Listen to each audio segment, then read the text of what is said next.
Hey, this is TJ Wilson, aka Tyson Kidd, and you're listening to Stu's Wrestling Podcast.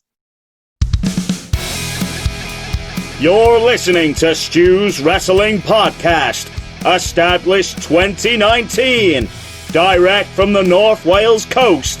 His verbal skills definitely outweigh his wrestling ability.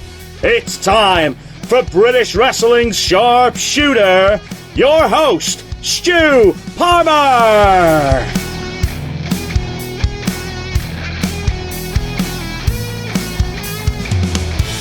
Warm welcome to episode 39. What an absolute pleasure to get this guy on. Jody Fleisch, I was a big fan of his, especially when he was the Phoenix Jody Fleisch back in the FWA days. And we talk about that at length, about him starting off at Hammerlock, meeting Alex Shane, Big Williams, Jonny Storm, tagging with Jonny Storm, going to America, you name it, we talk about it. So, without further ado, Jody Fleisch, episode 39 of Stu's Wrestling Podcast. Enjoy.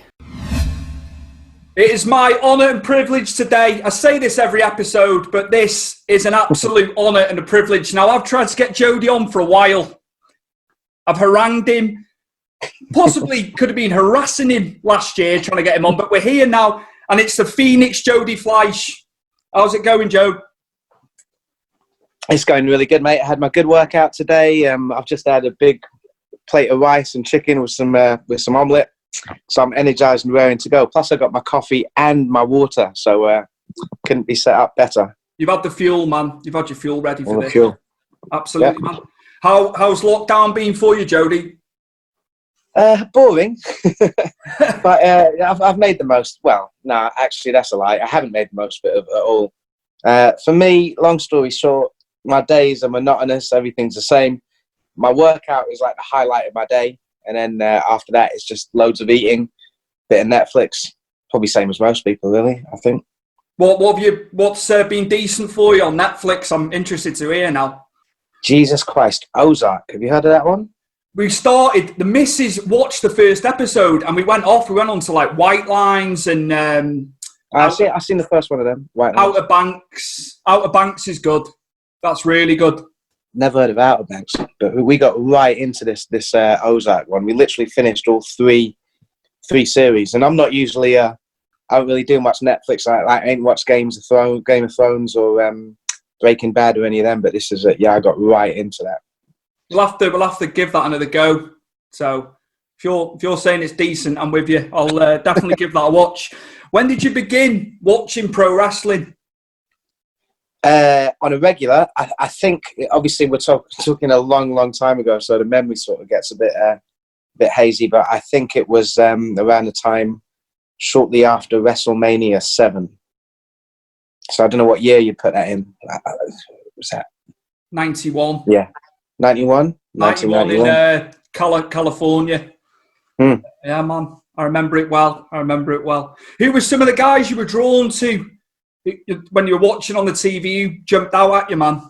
Like right at the start, it was right at the start. It would have been The Undertaker and the Ultimate Warrior, Ricky the Dragon Steamboat. Them sort of like, you know. And then obviously as I watched it more, then I sort of branched out and. Yeah, but they were at the very start. It was mostly them three. Used to do the whole thing, you know, like dress up in the mirror, pretending I was the Undertaker and all of that. Yeah. What was it about Undertaker? What was the lore of the Undertaker? Oh, it must have been the character, the costume, the ring entrance, the no sell, and all of that. You know, Paul Bearer. You know, it's cool. And with the Warrior, with that. Sorry. I jumped in. Had just a high energy entrance in it, you know, like with that dun dun dun dun, the bloody sprinting to the ring and all that. Loved it. Yeah, man. I was there I was at Wembley Stadium for SummerSlam '92, man. Wicked. Versus Kamala, the hearse coming out and. Yeah. I remember that. I was there too. I was only 6 at the time, but we got on the bus from North Wales, so there we go. Okay, because I think I went to that event from North Wales as well, because I was raised there, wasn't I? I forgot about this. I remember seeing something about you being like from up this end originally. Is that where you are now? I'm in. I'll tell you where I am, mate. Like specifically Old Colwyn. So it's like Colwyn Bay, Landed, Bay, yeah. Rail. Like I mean, near Prestatyn and all that sort of area. That's where my missus is from, Prestatyn. Damn, small world, isn't it? I'm Connors Key, or I was Connors Key. He's from North Wales. Yeah. Flintshire. Flint, yeah. I actually watched wrestling in Flint, in the Leisure Centre. It's still going on. It's still going on now, I think. I think they do have events on, yeah, man. Yeah, it's still... Do you know who's running there these days? I'm not sure. I'll have to ask. I've got a couple of mates from up there. It's only, literally, as you know, it's only 35, 40 minutes in the car from here. Yeah. So, yeah. It's a good scene in North Wales, to be fair. Some good promotion. Yeah. Did any events on the calendar have a special place in your heart? Well, like the wrestling calendar. Yeah, man. Well, they were the days of the WWF pay-per-views, weren't they? And they used to, it was only like 4 or 5 a year.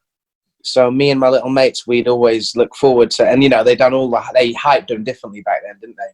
They hyped them for weeks or months before the actual event. So yeah, we were sucked into all of them. We loved them. I'd like go to my mate's house and because remember they didn't play until like, was it 12 at night at the time? I guess it's still the same sort of thing, isn't it? Wasn't it? It was like it was on a delay. We used to get it on like Sky Movies, didn't we? The events. Yeah, Sky Movies and the Movie Channel. Yeah. Yeah, man. We loved it. Those were the days. Yeah, they were. Right, I'm going to fast forward a little bit now into you personally getting into the business. When did you start training in pro wrestling? That'd be, to the best of my knowledge, 1996, and it was in Hammerlock, who you might have heard of, who were in Sittingbourne in Kent at the time. Which guys were you training with at the same time? Who was in there with you at Hammerlock? Well, we were on the way to our first training session, me and my mates, who were people you probably don't know. My first session, I turned up with a guy called Scotty Rock, who used to wrestle for the FWA, if you remember those guys a few years ago, and George Castano, who used to also wrestle for him. But we bumped into Alex Shane in Victoria Station on the way to our first session. I got to my first session, walked in the door, and obviously there was a full-size ring up, which was unreal to me. And Doug Williams was in it. No way, man. With a 6'7" guy whose name was Titan, like a big monster dude. So obviously imagine, like, you walk into there's a pretty crummy little hall, but you open the door and full-on wrestling is going on, like, right in front of your face, like 6 feet away from you. So that was there. But he was there. Doug was there. Obviously, Alex. Justin Richards, you might have heard the name. I'm not sure if you know him or not. Who else was there? Jonny Storm was there. Not on that day, but he was there at the time. George, Johnny, Alex, Doug. Yeah, and maybe a few out. Phil Powers, if you ever heard of him. Actually, no, he wasn't there, but he was around at that time. And sort of, I ended up meeting him around that time, if you've heard of that guy. I'm throwing these names out. Half of them you might not even know. No, I do. The majority, to be fair, Jody, I do. Majority of them, yeah, absolutely. No, it's cool, man. Cool. That's cool. How was training, obviously, with all them guys? How did you find the sessions and stuff initially? For me personally, it was a ton of fun just because it was wrestling training, So I think anything would have been brilliant for me. But obviously, you got a ring with ropes. I mean, you had the matted area. You're doing pro wrestling, so it was nothing but fun for me. It was awesome.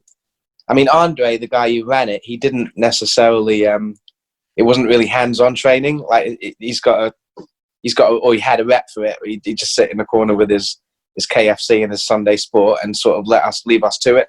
But it was so much fun, man. Obviously, if you're a little kid and you like jumping around and stuff. I say little kid. I was 16. But I couldn't. There wouldn't have been anything more fun that I'd have wanted to do. I don't think. To think all them guys who were with you on that first day as well, and what happened to them in the industry. It's mad. Yeah, isn't it? It's mad to think you're all there in the same day. That's blown my mind a little bit, to be fair. I'm totally with you on that. Like, we wouldn't have predicted it at the time. No, definitely not. For all you guys to go where you went as well, that's testament to you all, man. Absolutely. Thanks. When did your first match occur?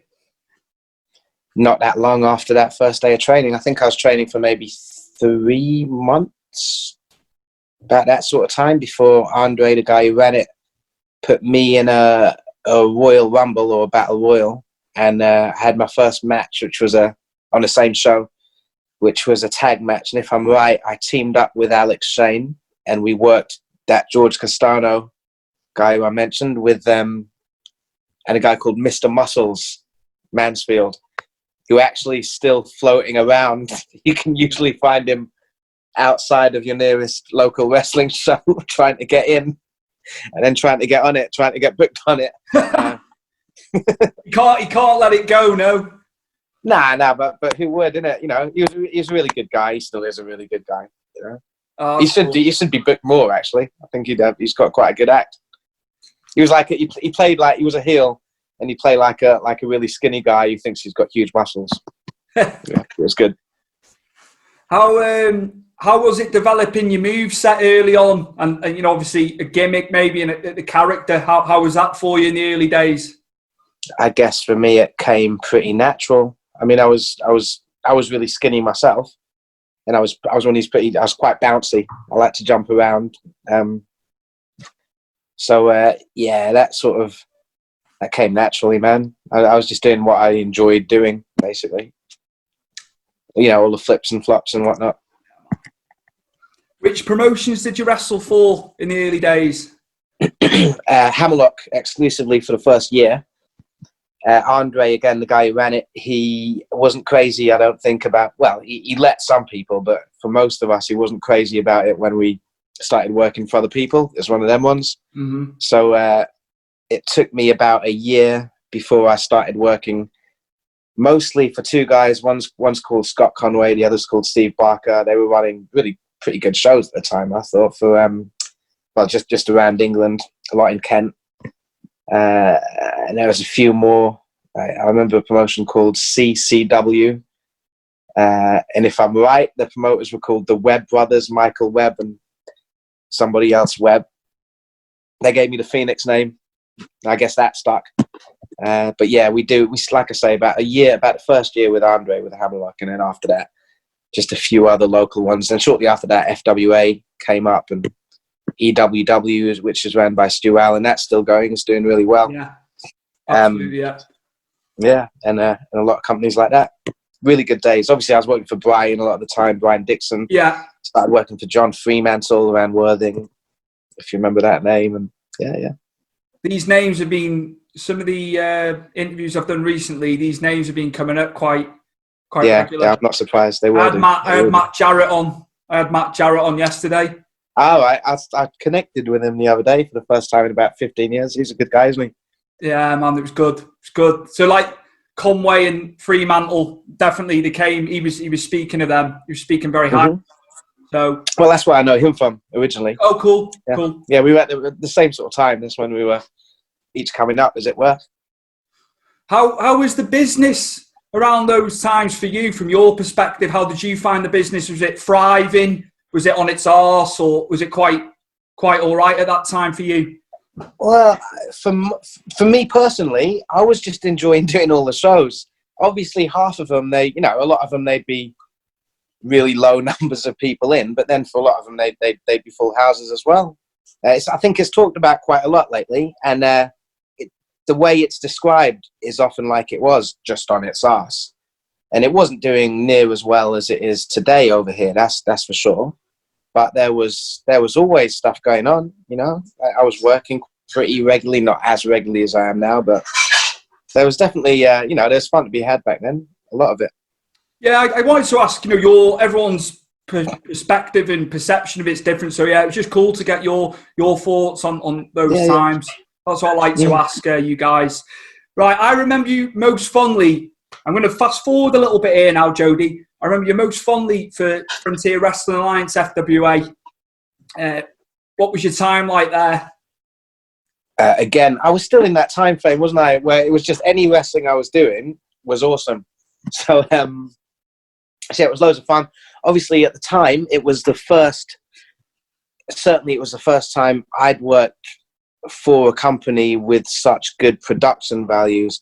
And also, it had I think the internet had sort of not just got invented, but it was just getting popular. It was just getting used by everyone. So you had maybe for the first time for me, traveling fans that would turn up at multiple FWA shows in different towns. We had people coming from Germany, all around the world, actually, I think it was, to watch us. They started selling merch and stuff like that. It was the tape trader days. I think you're familiar with them as well. So, you had that little, it was like a little sort of new wave of the British scene sort of bubbling up, if you get that, Yeah, man, absolutely. I was in my teens by that point, and also special mention to the TalkSport wrestling show that was on at the time as well. I used to have that on a Saturday evening upstairs in my bedroom. Awesome, I used to love a Saturday evening having the radio on. That was cool, and it's cool that they've got the show back on now on TalkSport too. I mean, what? News to me? What, the wrestling show? The wrestling show's on now. Alex Shane and Alex McCarthy, who writes for TalkSport and does all the stuff abroad and goes to Mania. Yeah, it's back on, man. 2 hours. 2 hours on a Sunday now. They've upped it. It was an hour. By the time they have the guest on, Jody, the hour's gone. Do you know what I mean? So 2 hours is brilliant. So yeah, awesome. 9 till 11, Jody. Okay, 9 to 11 TalkSport on a Saturday. I'll have to listen out for that. It's brilliant. It's like the old days again. It's I love it. Absolutely love it, man. I can't believe Alex's stamina. Going back to then, it's like he's I don't know if he's the only one of us, but definitely I've noticed he hasn't let up the whole time. No. Just been pushing it like without fail, constantly. Yeah, man. It's crazy, isn't it? I'm a big fan. I'm a big fan of his, what he's done for the scene over here and the booking and the promoting, man. He's a special guy, isn't he? I'm a big fan too. Absolutely. I've heard rumour and stuff like that, but I don't listen to it. I like Alex Shane. Pretty much the same as me. It's just how it is, isn't it? People have opinions about everything, and absolutely. Is wrestling fixed? I didn't know it was broken. This is Bill Apter. And in my book, titled Is Wrestling Fixed? I Didn't Know It Was Broken, you can find out all the backstage stories. What is Vince McMahon really like? What's Triple H really like? How about my relationship through the years with Ric Flair, the American Dream, Jerry the King Lawler, and much more? Go right now to Amazon.com or any place you buy your books and look for Is Wrestling Fixed? I Didn't Know It Was Broken by Bill Apter. See you at the matches. GTG, often imitated but never duplicated. Kind of broad at the shoulder, narrow at the hip. No other promotion give us any lip. We the best of the best, the beasts of the East. SOS, simply out of sight. GTG. When he said, good times guaranteed.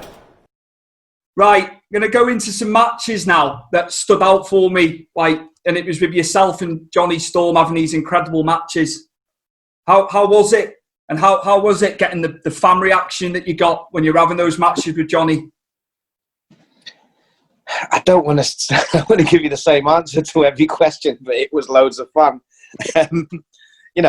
We were working for different types of crowds on different types of shows in different settings.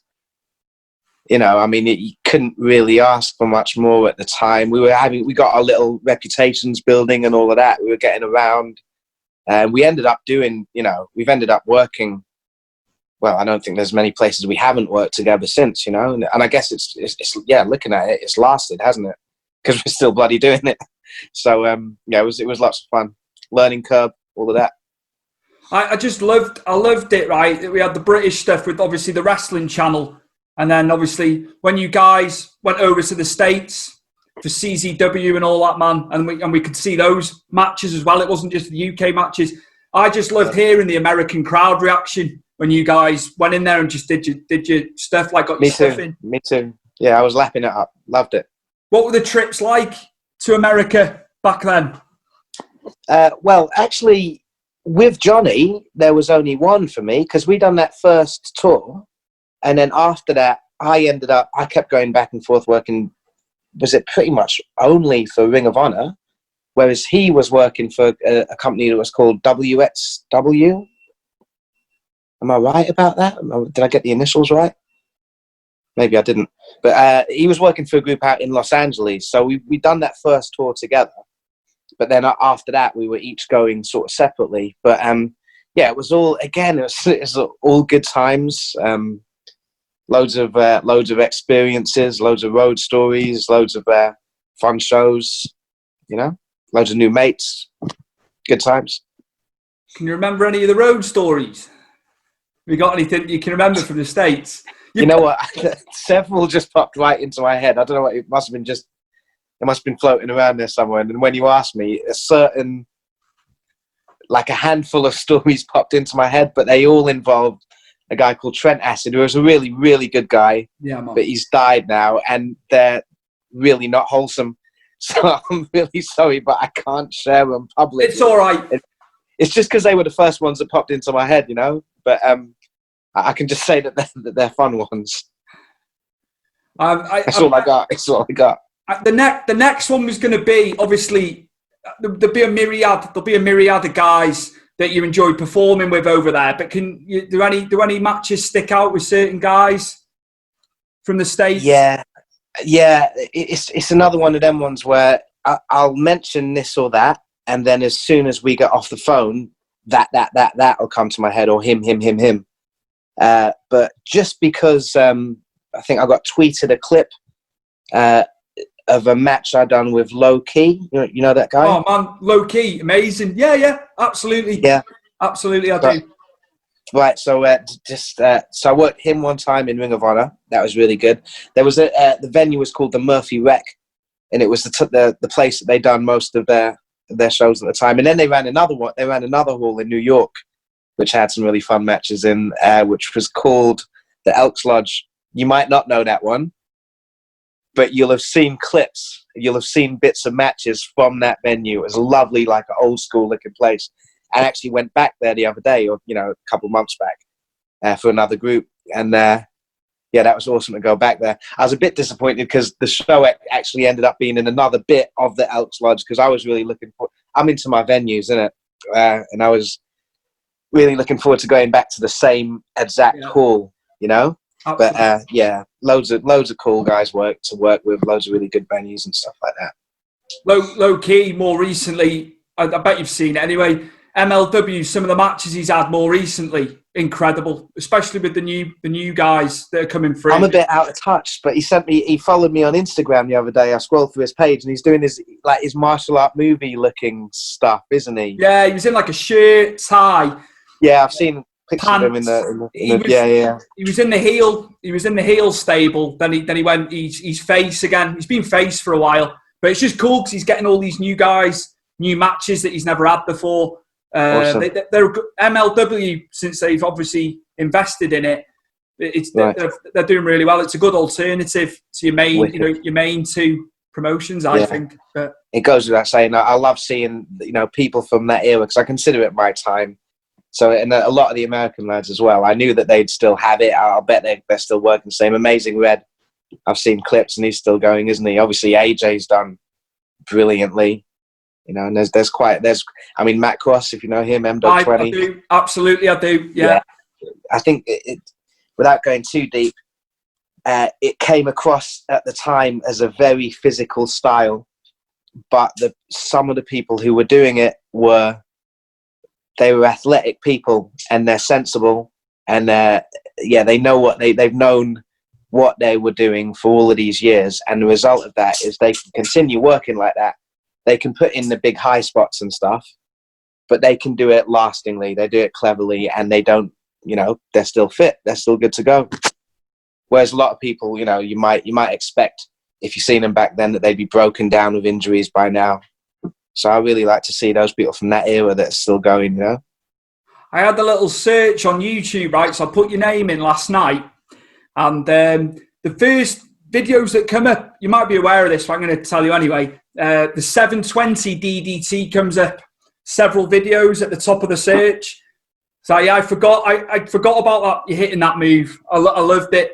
Absolutely loved it at the time. Still do now. But yeah, that was at the top of the search, man, on YouTube. Right. When you put your name in. Yeah, I guess I remember at the time I was probably thinking too much of myself, but I thought to myself, because I was trying to stand out, wasn't I? I was trying to be different to everyone else.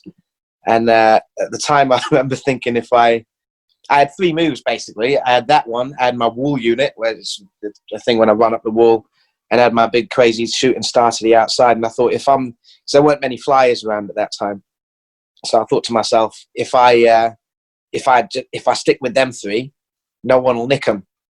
You know what I mean? So, and I'll get used on the premises of them or whatever. So but I'm still doing them, so it's all good. That's it, man. They've stood the test of time. Test of time. People haven't got bored of them yet, so don't know how, but I can. Yeah, it's good for me, isn't it? Absolutely, man. Which guys on the UK circuit around that time do you think deserve to be more prominent maybe on a worldwide scale and like a UK scale, if you want, as well? Which guys do you think didn't get to where they should have got, in your opinion? Whoa, deserved then or deserved until now? Deserved in that time period in the early noughties, maybe, because we're in that era. All right, so again, I'll be missing out most of them, but the names that spring to my mind straight away, Jace the Ace came to mind. Do you remember? Do you know that guy? He's retired now. Jody, I don't want to jump in. Yeah. Matt Jarrett said about him when he was starting out. That guy's name came up. I didn't know who he was, but yeah, that's twice in 2 days. Yeah. Right. I was lucky enough to be. It was one of Stu's shows. It was maybe a year or 2 back. I'm no good with time spans. But he had his retirement match, and I wrestled him actually on the last show before that for that company. And he had a proper send off. You know, he was doing a different gimmick because he switched it from JCA, who was like a traditional heel character, you'd call it, to Jinx. He had like a sort of evil clown type thing going, but he had his last match, and all the boys got in the ring, and they did a proper send off for him and stuff like that. But yeah, he had a big snap in everything that he done. So everything he done looked great. He was a really good worker, and he was one of the ones that helped me way back in the day. I ended up working with him quite a few times. I remember turning up for a show that was ran by a guy called Brian Manelli.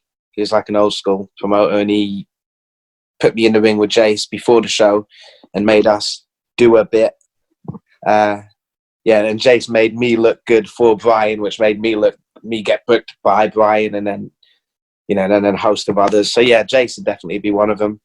But then there was loads, man. There's quite a few for the FWA.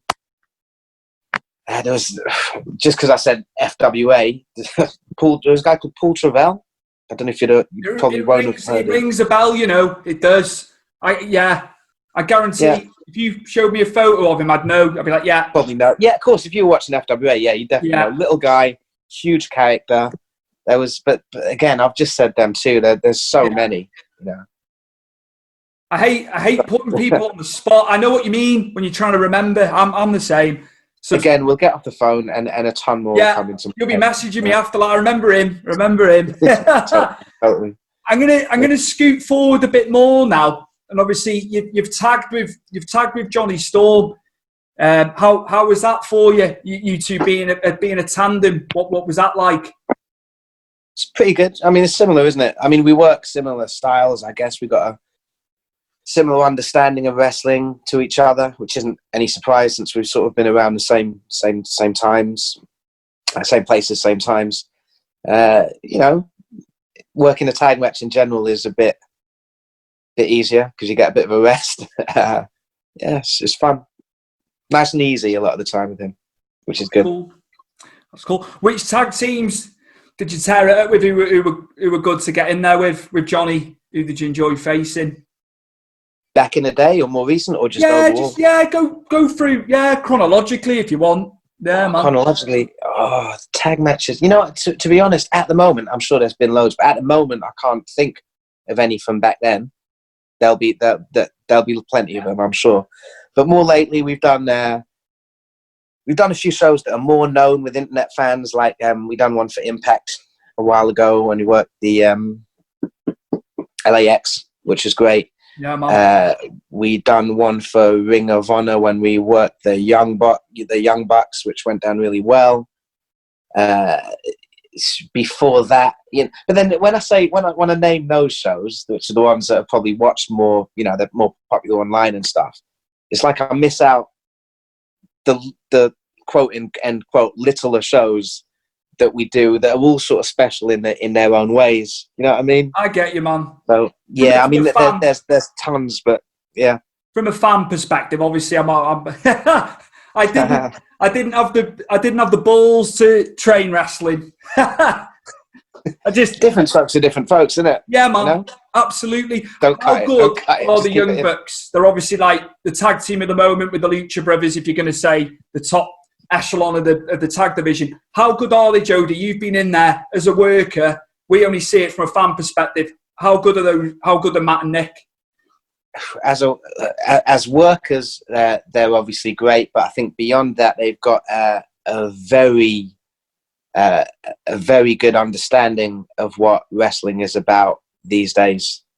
They know all of the little, is a word right, nuances, and they know how to put them in ways that boost their popularity, that makes their matches really watchable, makes the companies that they're working for really watchable. So obviously, when you take all of that into consideration, they're great.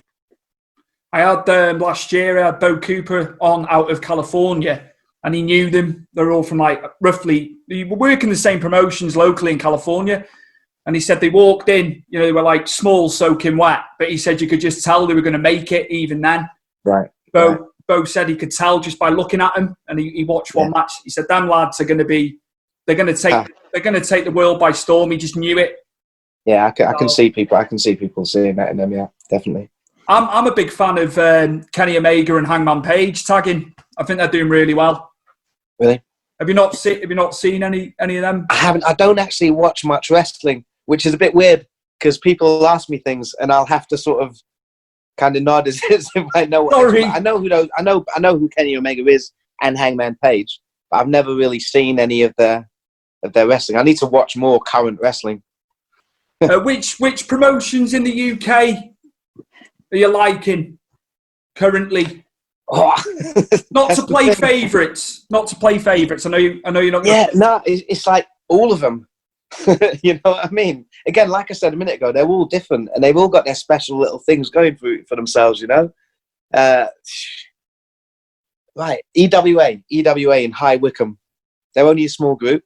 They've ran 2 venues that I know of. They might have ran a few more, but they're starting to get their own little following. Their shows are awesome. They got some good lads backstage. You've got Project W. They run in Bethnal Green.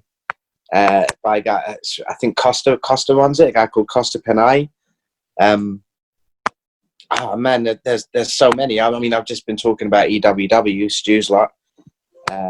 In not Hastings, near Oxford, a town called Battle. Their shows are great. It's like it's got to the point before lockdown when I'm working these shows pretty much every weekend, and pretty much every weekend I'll do a show that's got its own special little vibe, and I'll be like, oh, that was awesome, that was great, and then I'll move, and then the next weekend happens, and then it's the next one and the next one. I had a really fun match with Doug Williams a few months back for a Welsh group called Attack. So I had a little sample of the Welsh scene, and they've got it. Them guys are brilliant. They've got. I used to like my hardcore music back in the day, and they've got a really little current. They've got their own little set of fans who are also fans of all this hardcore punk music, and they got that music playing during the day before the show. Mark Andrews, do you know that guy? Absolutely, yeah. Flying the flag for Wales, man. Flying the flag for Wales, and I've known him for years. And then on a Canadian show that I done maybe a year or 2 back, I went to one of his gigs, and it was the people that I mentioned earlier on, the ones that have stayed active and that have kept up the same sort of stuff. He's blatantly one of them. Maybe he came along a little bit later, but he's got the same qualities, So I feel a bit like a tourist. I'll go and do this show. Oh wow, this is how it is in Wales. Then I'll do the next one. This is how it is in Northern Ireland. There's a group called, I've forgot the name now, but there was a really good group that I worked for over there. there's a group called Phoenix Wrestling in Cork. There's so many, man, and there's so many that are doing really well. How was TNC in Liverpool for you?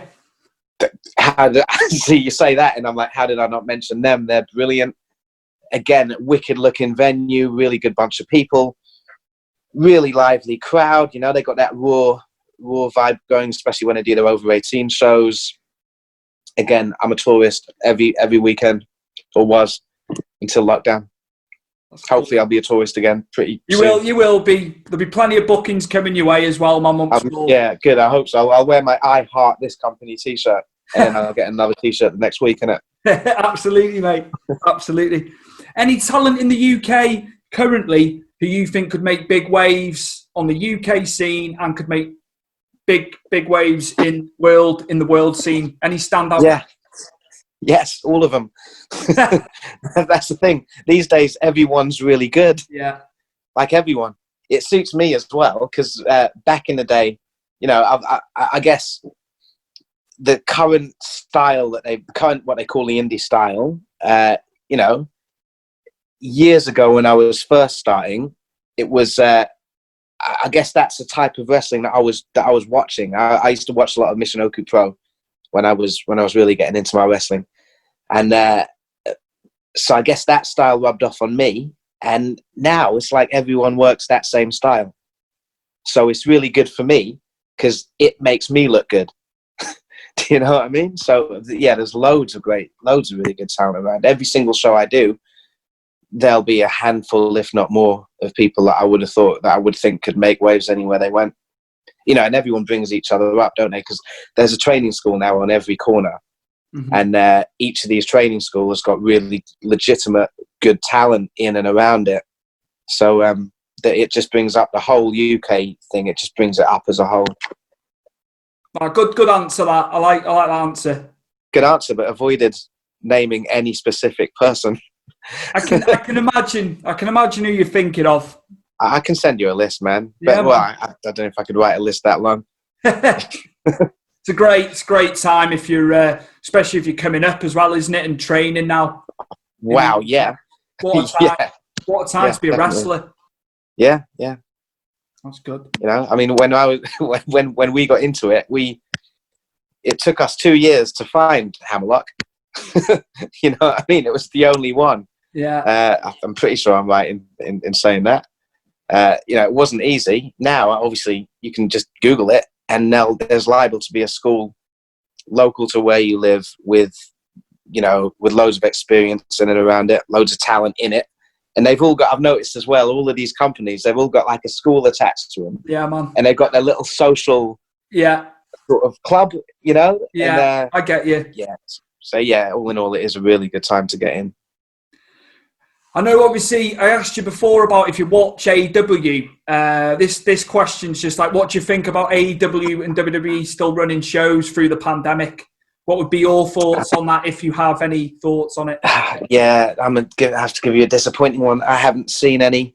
I've seen clips, you know, on social media and whatnot. It looks weird. Yeah.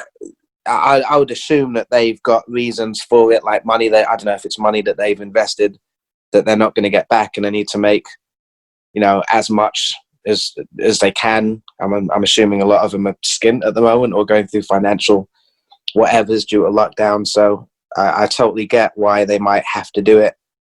Have you seen it? What's it like? It looks like it'd be a bit vibeless to me, a bit lifeless. AEW were doing it right from the get-go. They had heels and faces around the periphery. So you had your heels on one side, faces making noises. That was fine. And then obviously Chris Jericho and Tony Schiavone did commentary for weeks, because obviously I don't think they could fly JR in. So that added to it, because obviously Jericho's so explosive and original. He was really good with the commentary, so that added to what you were watching. And then I don't know why WWE didn't follow suit sooner. They've only just started doing it, but they put like plexiglass round protecting people. So I don't know. So they've got actual fans in? They've got NXT. They've got guys from NXT who are training at the PC, I think, round. Oh, okay. But they did it like, I thought Vince would have done it sooner, but obviously it's all right. It gives it a little bit, of atmosphere. But other people say it's not very good, but I think it's okay under the circumstances. Yeah, I mean, I did see, I seen on Instagram a couple of weeks back, you know, Spud? I do. I've got photo with Spud from the wrestling. Yeah, man. Right. Well, he was cutting it. Well, it looked like, I don't know whether to call it a promo or not. It was an emotional sort of thing. He was, he's speaking into his phone. Did he keep his job? Did he not? He got, when they did the tournament, obviously they had to take the belt. They had to take the belt off. Devlin had the belt, but obviously he couldn't fly in. Right. So they did a tournament. They did a cruiserweight tournament, and there was 2 groups of 4. But what happened was, in one group, they'd all had the same record. So they did a triple threat to see who fought the guy out of Group A, who was top, if you get me. And he ended up getting to the final. So I think it was a work. I don't think he lost his job officially. I think it was a quote-unquote storyline for him. Right. That's what I think. He's still under contract, right? I mean, that sort of crossed my mind a bit. I think he is. Triple H obviously embraced him after the match when he lost. They did like an angle, and then he give him the contract, and he signed it. Okay. That's cool. It. We're there now. I remember. Right. So he kept the job, right? Yeah, he's still. Yeah. Sorry. Cool. Went round the houses. Again, it's just saying. Are there any guys in those in the top promotions that stand out? I know possibly what you're going to say, but I'm going to ask it. The top promotions, as in what? WWE, AEW, ROH. I wouldn't know. I mean, I know every single time I go to a clip or I see a clip that's got Will in it, Will Ospreay. I feel like retiring. And there's a whole bunch of them in it. Zack Sabre Jr. Again, I'm talking clips, so I haven't seen any matches in a long, long time. But I can sort of tell, I mean, we've got some really, coming from this country, there's some of the best talent in the world these days, aren't there? Legitimately, and they recognise it as well. I worked Pac. Oh man, I wanted to talk about Pac. Yeah, again, I can't really. It's kind of depressing in a way to watch them look, because it makes me feel like quitting again. But yeah, some of them are amazing these days. Those guys idolised you and Jonny, though, man. Think about that. Do you know what I mean? True, some of them. I'll keep that. You influenced them, man. So yeah, you can still go. I've seen you. You can still hang with the young guns, man. I'll take a few of these coffees, but I'll get there. Right, Jody, can you plug your social media, please? The regular Facebook, Instagram, Twitter. Just type my name in, and you'll see me. Give me a follow and all of that. Is there anywhere for merchandise? Man, there will be shortly. I've got some, but I'll bring it to some shows, and then I'll sort of give it a miss. But there's some new stuff in the works, so keep your eye out. Again, keep your eye on the socials and all of that. Cool, man. It's coming.